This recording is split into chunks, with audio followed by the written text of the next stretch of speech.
Okay, hello and welcome to our session, Managing Payments at the POS in the Cannabis Industry. I am Brianna Brown, the Global Marketing Manager at APG Cash Management Solutions, your guest host for this Weed Tech session. Thank you so much for joining us. The cannabis industry faces many complex issues in digital commerce, from payments, compliance, and policy in the exploding cannabis space, hemp and CBD industries. Determining the right POS technology and best practices to manage customer payments in cannabis is essential to future business success. This panel session was designed specifically for financial technology executives, payment providers, and CBD merchants and dispensaries within the cannabis space. We will share strategies, challenges, and tactics to embrace and the technology essential to enhancing the customer experience for the cannabis market. As we kick off here, I'd like to remind you all that this session is being recorded and questions can be submitted at any time through our panel in the Q&A tab, and we'll run through those at the end. Today's session is about managing payments in the POS within the cannabis industry. Our panel includes 4 special guests. Brady Miller is the founder, president, and CEO of Dauntless. Welcome, Brady. Thank you for having me. Hello, everyone. Josh Sandfeld is the business development manager and strategic accounts representative at Epson. Good to have you with us, Josh. Thank you. Appreciate it. Evelise Gomez is the North American marketing manager for the retail industry at Datalogic. Welcome, Evelise. Thank you. Hello, everyone. And Stephen Bergeron is the VP of Sales and Marketing in North America for APG Cash. Good to see you, Stephen. Thanks, Brianna. Hello, everyone. All right. Before we discuss the latest POS technology trends for our audience, I'm going to ask the panel how they believe this pandemic has impacted merchant resources, budget, and the go-to marketing strategy for the cannabis industry. Brady, let's start with you. Sure. What we've seen out there in terms of the retailers, anyway, is that what you're referring to? Mm-hmm. The impact on the retailers? Correct. Yeah. So what we've seen is a shift to more online order, in-store pickup, in the states that have delivery. An increase in delivery, and then changing the dynamic in the store about looking at how can you have a touchless transaction or minimize those elements. In terms of go to market strategy for Dauntless, and the way we approach it is we look at beyond the POS, and really that's just the nerve center of the technology in a retail environment. And we look at how can you optimize the business with all these tools that you have. And so we've changed the way that we are approaching that in terms of our partnerships with online order companies that we've been partnering with. And we've seen an increase in those orders that are generated online up to 35%. But the overall cannabis industry is also up about 30%, as I understand. Thank you. Stephen, what are your thoughts in relation to how this pandemic has impacted merchants? I think I agree with Brady wholeheartedly. We're seeing across a variety of spectrums, online ordering, takeout, delivery, all of that is growing for sure. I think some of the other challenges were, certain states are not allowing growth within, I want to open up another dispensary. So there's some challenges there within the methodology of the states and how we're being perceived. So it's a very large and active dynamic right now, just as a new and emerging sector of retail point of sale. And Brady, how do you think you can leverage payment solutions for cannabis to get better business results? Oh, that's a great question. So one of the things with payments in cannabis being quite a bit different than normal retail, where normal, regular mainstream retail, you have 95% of the transactions credit card process, and in cannabis, it's quite a bit different. If you offer it, it's about 30 to 35% a payment solution, and it's point of banking typically.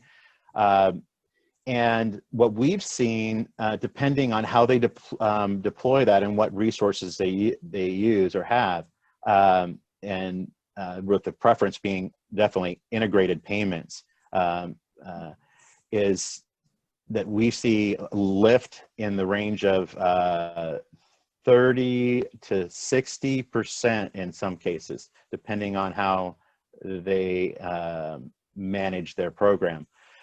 We have, in all of our clients, we have a consumer-facing screen where they can see the transaction in process. They can see the charges that are being added. We have an ad running next to it for upsell, and that improves the average ticket, as well as being able to have the bud tender recommend items, and as opposed to going to a cash machine and having a limited budget. And so those things coupled together, we've seen up to 60% increase in average ticket. And let's jump to Evilise from Data Logic. How are the point of sale systems making it easier for customers to purchase today? Sure. So in the point of sale, we know that a customer have typically never like to stand in queues or stand in line at the traditional point of sale. So especially now, even not just a customer, but the retailer themselves want to increase the foot traffic to get people safely in and out of the facility. So there are applications out there such as queue busing, which it's an application that can reside on a mobile PDA device, such as our Member 10, and that application allows a bartender to then scan the customer throughout the facility, then providing them a QR code ticket which they can print in a mobile printer, or perhaps one from Epson, right, Joshua? And then at the time of checkout, they can just present that ticket, and they scan it, and it just expedites the whole checkout process. So that's one application that's been pretty useful. Another aspect to look at is also ID parsing, being able to scan the driver's license or passports. That's crucial for dispensary, because then it's not only expediting the whole process, but also a liability concern, avoiding any errors in data entry, but then also preventing ID sharing or customers visiting multiple facilities to order. So that's also another aspect of expediting and facilitating efficiency at the checkout. Mm-hmm. And the cannabis industry is predominantly cash. Stephen, can you tell us a little bit about some of the challenges you've seen dispensaries dealing with cash-only transactions, and how can you improve cash control with payments? I think one of the biggest challenges we've seen, Brianna, is there's sometimes an overabundance of cash being maintained in the drawers. We've seen a maturity coming along within cannabis over the last probably 18 months, 2 years or so, where they're starting to think of a cannabis outlet as a retail outlet, and a lot of times it was just viewed as a dispensary. So now people are implementing cash procedures, supporting a min-max of how much cash should be in the drawer. When should we have a lift? When should we look at doing top-offs if you need different denominations of bills? How do you manage cash transactions? What are your policies?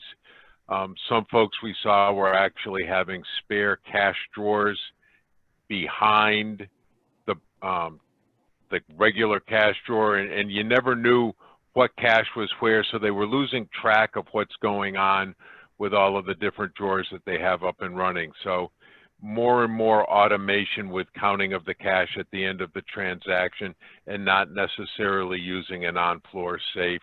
Something like Smart Till comes to mind. We're seeing more and more acceptance and more integration into the point of sale. And Brady, from your perspective, how can you improve the cash control within payments?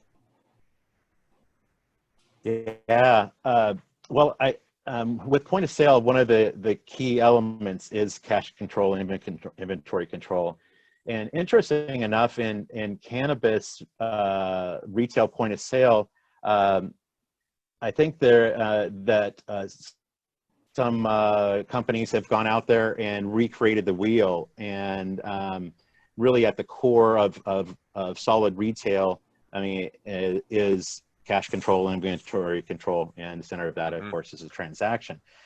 And if you miss any of that, you end up having you get compromised in terms of compliancy and so forth.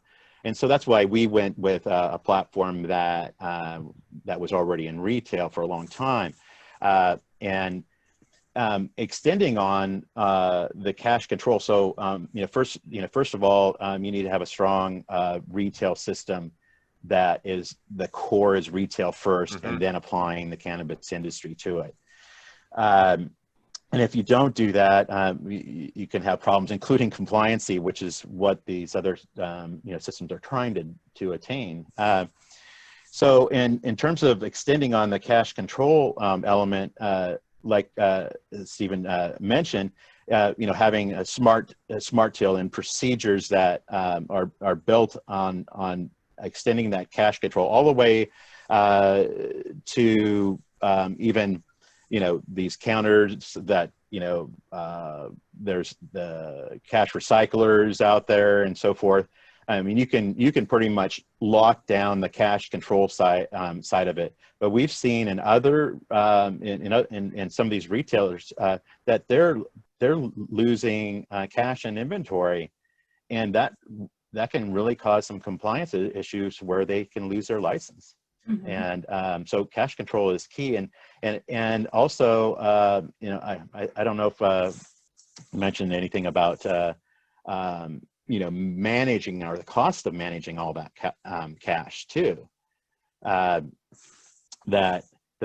We have some of our clients that have a full-time equivalent per store counting cash, and if you can automate any of those things, and it's going to be more secure, it's going to have more control, and it's just better business. And so with our partners like APG and Smart Till, I think that's a great start to extend on good cash control practices.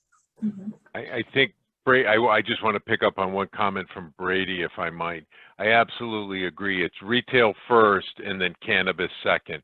If you think like a retailer and you put in all of the inventory and cash management disciplines, then your processes in the stores are a lot more seamless.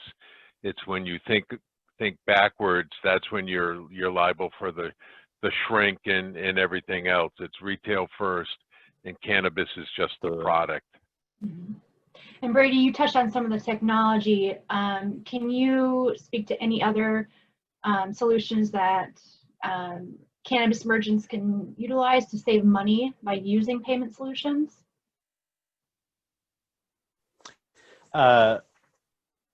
Can save money by using payments. Well, certainly, yeah. If you have payments, you end up having less cash to count, for example, and that's primarily what I was talking about with cash control too, is that that's just another tool to, if you have less cash and integrated payments, right? So it all ties out. So all those transactions that come in via a point of banking or whatever payment mechanism, they all tie out. And that takes less work than reconciling all of that cash with transaction and inventory in the system. System has ability to be able to manage those inventory and cash control elements, but it certainly simplifies and takes less time if you have integrated payments. Let's move to Josh. Josh, how do you think mobile technology ISVs works around limits the device connection capabilities? Sure. In the tablet space, they have a lot of difficulty hardwiring devices, connecting peripherals. What we've really done is we've kind of looked at the printer more as a platform, and what can you use the printer for, since it is necessary to have a receipt printer. And so, we've started adding more peripheral ports to the devices, especially on our mobile lines. We have a newer line called the M series, which the M30 is pretty popular in the space. And it also helps around the space limitations as well, because it's a 5-inch cube. Other things that, we're kind of, we're providing into the market are being able to push receipts to the cloud, so that there's one area where all receipts are also aggregated, not only for the software companies, but for third-party companies kind of building capabilities around those.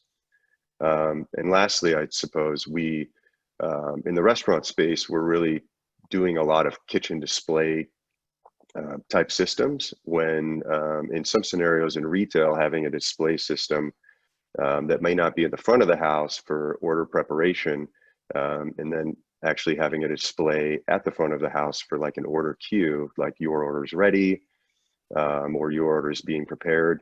We're really looking at all types of different ways, connecting lots of different USB devices to printers, whether, it's scales, barcode scanners, obviously the cash drawer is managed through it. Yeah, we're just really trying to add a lot more to what, typically people would look at as just a receipt printer. Right. And Stephen, let's get your thoughts on this one in regards to mobile technology. I think one of the couple of big challenges, and certainly Epson with the M series and all of the interfaces that they have built into the to the printer helps, but then when you start to think about the mobility of a tablet, walking around the store and taking transactions, we're seeing more and more locations saying, okay, I've got the tablet, but I don't have credit. How do I assign a tablet to a cash drawer and then know how much cash should be in there, and was that the right person to use it? So one of the things our Smart Till device has been able to do is integrate with remote tablets, so that you can be in proximity to the Smart Till, claim it, process your transaction, process your cash. We're going to know if you're in balance and in compliance for that transaction and go forward. Otherwise, it's an ad hoc service where you've got a cash drawer anywhere in the store that you can pop. Now, through the use of proximity and all kinds of algorithms that we've built into it, you've got to be right next to the drawer, pop it, make your change, and off you go. And you could actually have multiple people working out of the same drawer and not lose control over the transaction process. Again, like Brady said, retail first, disciplines, and then you go out from there. Couple other things, Stephen, on that, the mobile part of it, if we're speaking physically mobile within the store, the ability to have portable, battery powered, Bluetooth, Wi-Fi type printing products, whether it's labeling, or receipt, is also imperative, if you're really trying to provide that personal customer experience. Absolutely. And Josh, knowing that deliveries and third-party sites, apps will only grow within this cannabis space, what is the simplest way to enable these services in retail? Well, as we were kind of talking retail first, a big area of growth for us is being able to print remotely. And so having services that reside in the cloud, like in the restaurant world, online ordering services. And for retail, very similar thing is taking place to where third-party companies, not just the point of sale, need to be able to print locally when an order is printed in the actual retail establishment. So we have what we call server direct printing, which is essentially printing from the cloud. You want to notify the store that an order is ready. You have the ability to print that there and to provide a notification locally as well. And Josh, what labeling options are there for ISVs and retailers within the cannabis space? So we have, there's a few things. If you're in store, there's what you call die cut labels, which are pre-sized labels, typically used for pricing items. We also have liner free, which are what you would see in a lot of big restaurant locations where they're actually labeling all the products as they're preparing the orders so that you know who they're for. And those are really just kind of cut to length, similar to a receipt. And then the other one is just the portable, products that we offer for labeling, shelf labeling, product labeling, etc. Mm-hmm. Evelise, is barcode scanning the only and best method for seed to weed processes through the supply chain? How can RFID come into play, and what about the checkout for dispensary retailers? Well, we know barcoding has been around for a long time, for more than 35 years. And data logic, we've been at the very onset of it from the very first scan.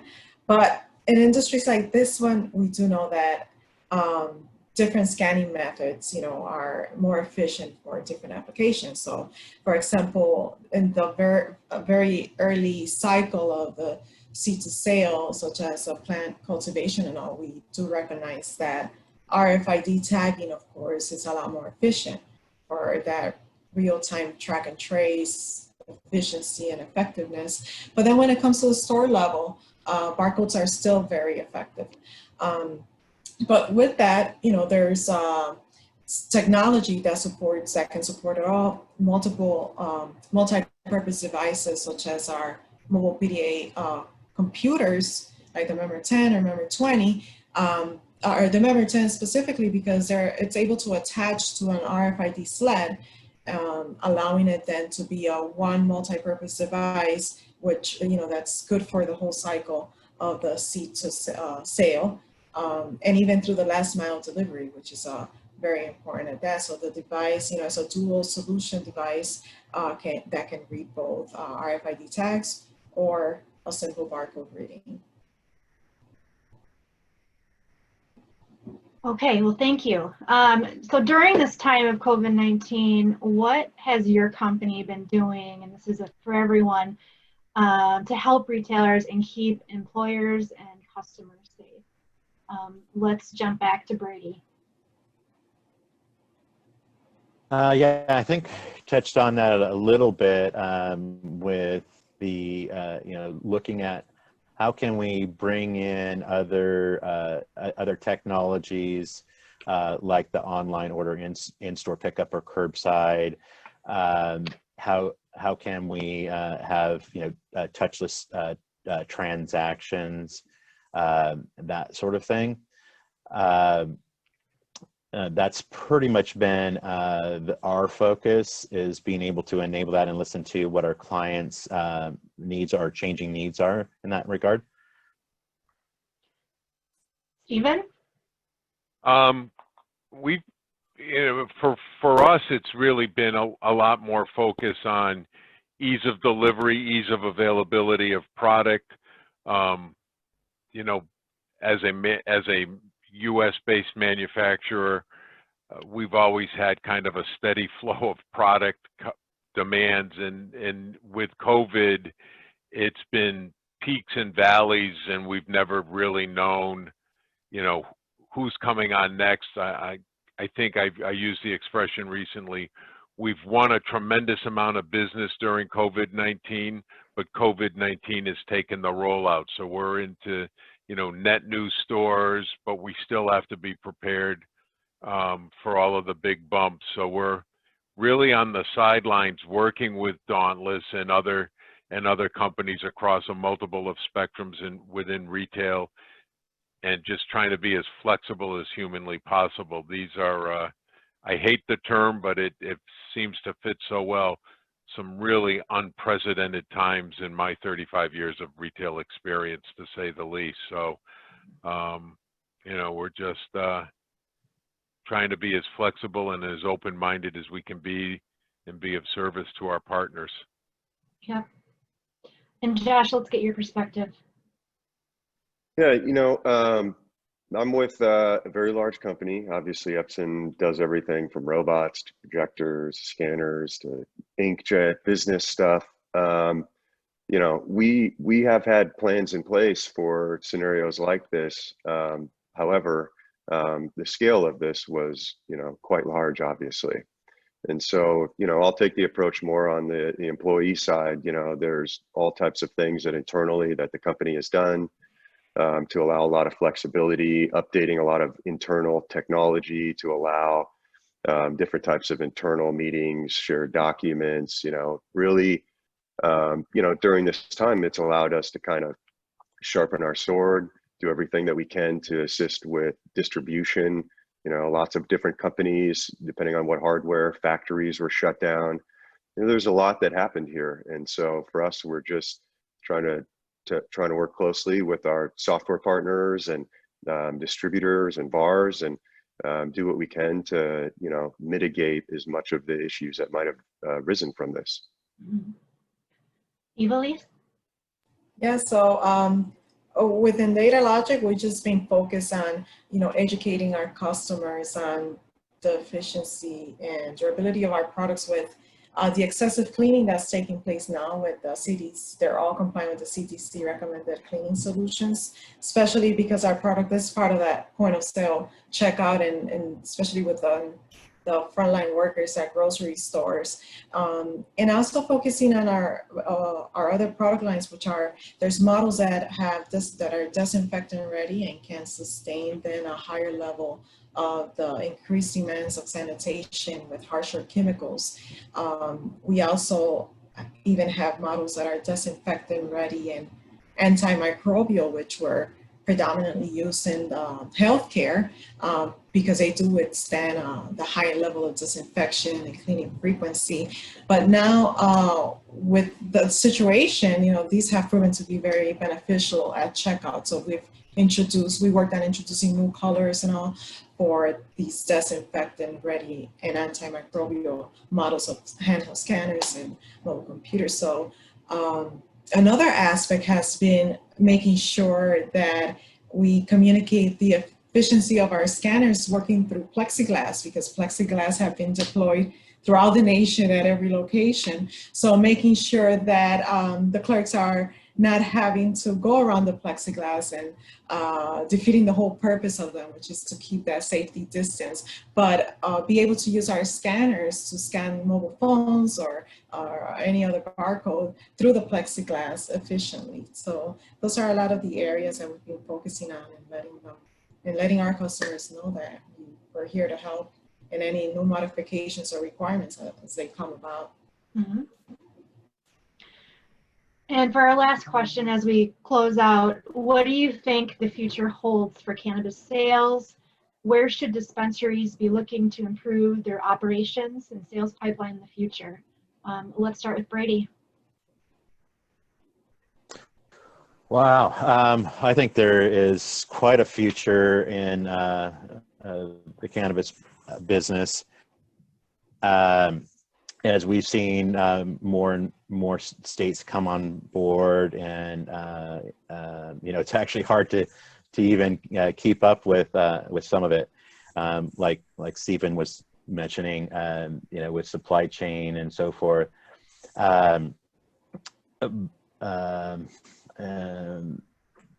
I'm sorry, the second part of the question. Where you should repeat the second? dispensaries, yep, where should dispensaries be looking to improve their operations for the future? Oh, yeah. Well, I think given the COVID situation that they need to be able to, invest in ways that make their business more productive in any environment, including, COVID, with these, for example, payments, um, curbside delivery, being able to also have delivery. I think delivery is going to be more prevalent in more states. That's as a result of COVID. And so investing in those areas. I think all this automate all that you can to improve business results. And so everything that you can optimize by, really employing some of the same things in other retail. You focus on getting more people in the door, selling, converting them more, and getting higher tickets. How you can do that or enable a better customer experience that you're going to come back. Leveraging loyalty. Loyalty is really popular, but really engaging the customer and making relevant messages, understanding who the customer is, and being able to deliver that message throughout the whole retail experience. And you can leverage a lot of technology to enable that and to be really efficient, have the intelligence to deliver a personalized experience to each of the guests that come in or interact with that brand.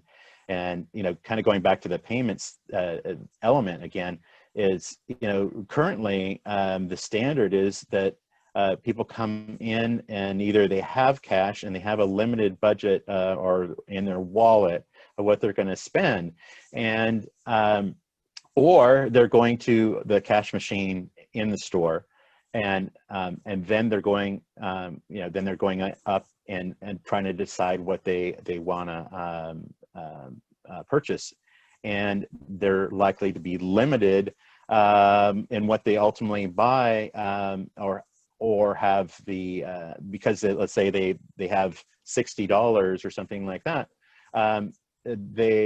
they're probably only going to spend $55, as opposed to if they have the ability to use their card to have a transaction. And so I think that payments are going to be one of the elements that these retailers are going to need, which is part of normal retail. So things that you see in mainstream retail are going to be more prevalent in cannabis retail, in my view. All right, thank you. I know we do have limited time here left with 6 minutes, and I want to jump to Q&A just because we have some great questions coming in. The first one is from Sasha. This is for the panel. Have you seen the number of POS cash recyclers increased in dispensaries recently? I'm not sure if Brady or Stephen, maybe you want to take that one? Yep. Go ahead, Brady. Yes, we have, and it's just starting, and it's with that notion that retailers are starting to see that how much money and time that they're spending on counting cash, and if you don't have I think an automated, you're kind of subject to human error, right? Too, and it's inefficient, and you're better off having their teams focused on increasing business results or improving business results, as opposed to counting cash. So we have seen more investments in things like cash recyclers, smart tills, and being able to manage cash better. Yeah, I think in addition to that, smart safes, either in the back of the back of house or in the front at the point of sale, for some of the larger bills and normal transactions, can go into the cash drawer, into a smart till. but I think it's a combination of devices right now that are starting to be actively deployed. And with labor being so tight and the unemployment benefits being updated, I think more and more people are looking at automation at any number of levels within the store to improve security, but also enhance that customer experience. Mm-hmm. I believe we have time for one more question here. What should dispensaries look for in a software or hardware provider as a partner? Josh, let's get your perspective. Well, I think that, having a built-out product that really does support inventory management, proper reporting capabilities, the integrations that these products offer, one of the things, is loyalty programs, being able to get people back into your store and to entice them, cross-selling, upselling, e-commerce integration capabilities. I think those are, some good things to start with. Having, a mobile solution, depending on what your environment is, kiosk solutions, there's a lot to really look for, but I think ultimately you're looking for the analytics that you need to help you run your business and providing the experience, that or an elevated experience, within retail in general. Mm-hmm. And Evelise, what is your perspective on what they should look for in a partner? Sure, yeah, I agree with Joshua. And then beyond what he just said, finding a good partner that has that relationship, best in class of the hardware, the product, and the support. Partnerships like we have, with APG and Epson has been long-standing, and I know that we all have that strong ISV, like software provider programs that support, software providers out there. So it's just looking at the whole solutions and the goals of the retailer, as well as making sure that those software applications, do enhance the capabilities of that hardware piece that they're gonna have for their employees to just be more efficient through the whole cycle in this industry. Well, thank you, Evelise. Thank you, Josh. And thank you to Stephen, Brady, Evelise, and for sharing all your wisdom today. And thank you for attending the Weed Tech Workshop event and for participating in the Mobile Payments Conference. This does conclude our portion of the session. And with that, I hope you all enjoy the rest of your week. Thank you.